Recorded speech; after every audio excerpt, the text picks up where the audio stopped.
নমস্কার, নতুন একটা ভিডিওতে সবাইকে স্বাগত জানাই। দিনটা ছিল 25শে বৈশাখের পরের দিন। 25শে বৈশাখের দিন বেরোনোর প্ল্যানিং ছিল, কিন্তু বোনের পড়া থাকায় তাই আর ওই দিনকে বেরোনো হয়নি। তাই 25শে বৈশাখের দিন হঠাৎ করে বোনের মেসেজ রাত্রেবেলা, দিদি কালকে যাবি কোথাও?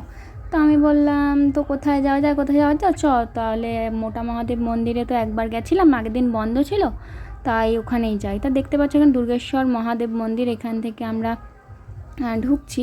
অনেকেই মন্দিরটা চেনো। মন্দিরের কাছাকাছি আমরা এসে গেছি। আমি একটা একদম নর্মাল সুতির শাড়ি পরেছি, জীবনে কোনো সুতির শাড়ি পরিও না, আজকে সুতির শাড়িটাই পরে নিয়েছি, এত গরম।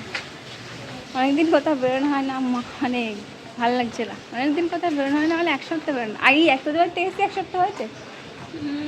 হ্যাঁ, এখানে বসি না, এই সিঁড়িতে বসে যা বস। মন্দির এখন বন্ধ, 4টের সময় খুলবে। তো এসে গেছি, এই হলো মন্দির। আগে একদিন শিবনার সঙ্গে এসে ফিরে গেছি, বন্ধ ছিল তখন মন্দির, দুপুরবেলা ছিল তো ওই জন্য বন্ধ ছিল, 12টার সময় বন্ধ হয়ে যায়, ওই জন্য বন্ধ ছিল। এখন আবার বিকেলে এসছি, আজকে সামনে বসে আছে এখানে নন্দী।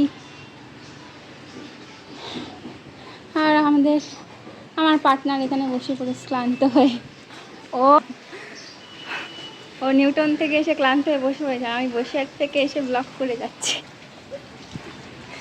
তারপর মনে হলো একটা জিনিস নিতে তো ভুলে গেছি, একটু ফুল আর একটুখানি মিষ্টি নিয়ে আসতে হবে। আর ধূপবাতি দেখি এখন হয়তো ধূপবাতি করতে দেবেও না, তা বোনকে সেটা বলছিলাম আগের বারের গল্পটা, যে আগের বার এরকম হয়েছে যে ঠাকুরের দর্শন আমরা পাইনি, কিন্তু এখানকার পুরোহিত মশাই কিন্তু আমাদের জন্য হাতে প্রসাদ দিয়ে দিয়েছিল।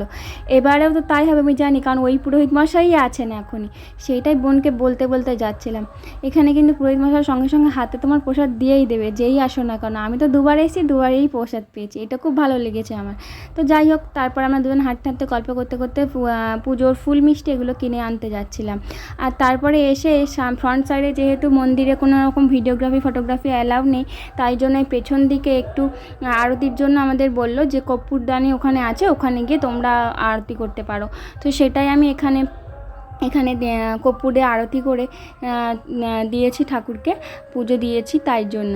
আর এখানে ওই কর্পূরের গন্ধটা না পুরো ম করছিল, জায়গাটা পুরো ভীষণ পজিটিভ একটা ভাইব দিচ্ছিল। তো যাই হোক, এই মোটা মহাদেবের প্রথমবার দর্শন পেয়ে ভীষণ শান্তি লাগছিলো। অনেক দিন অপেক্ষা করছি, সেই আগের বছর একবার এসেছিলাম আমার বান্ধবীর সাথে। তো যাই হোক, এই ঘাটটার পছন্দ না, এখন বলতে চাপাতলা ঘাটেই যাবে। চাপাতলা ঘাট অনেকটা, এখানে হাঁটতে হবে অনেকটা কষ্ট করে। আসার টাইমে ওখান থেকে অটো ধরে ওখান থেকে একেবারে বিধাননগর একদম কোনো ব্যাপার নেই, সেখানে উঠে যাবে, সেখান থেকে কোনো ব্যাপার নেই। আরে তো ওখান থেকেই তো আমরা ধরেছিলাম বিধাননগরের অটো, কোনো ব্যাপারই নেই, সেই ব্যাপারই নেই। আমরা আগে যখন প্রথম বেরোতো আমরা এরকম কোনো ব্যাপার নেই, কোথায় করে এখান থেকে চলে সাত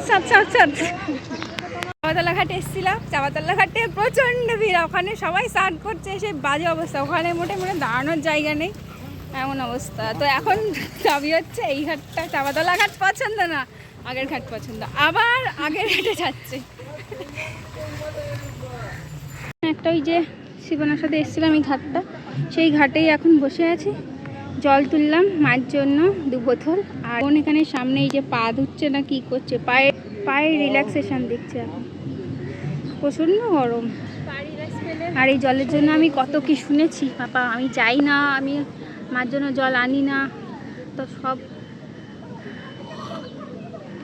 4টের সময় গেছিলাম আর 6টার সময় ট্রেন ছিল, তাই সেই সব টাইম বুঝে টাইম পুরো ঠিকঠাক মতো সেট করে ঝটপট করে আমরা দুজনে মিলে আবার ওই মোটামুটি জলটা তুলে 5 মিনিটও বসিনি, প্রচণ্ড গরম ছিল, তাড়াতাড়ি করে বেরিয়ে চলে এসেছি। এখান থেকে অটো ধরে আবার যেতে হবে বিধাননগর, তার জন্য এসেছিলাম সার্কুলার রেল হয়ে। তো যাওয়ার সময় আবার ট্রেনে করে মানে মেন বিধাননগর থেকে যাব। দেখাবে নতুন কোনো একটা ভিডিও, ততক্ষণের জন্য টাটা।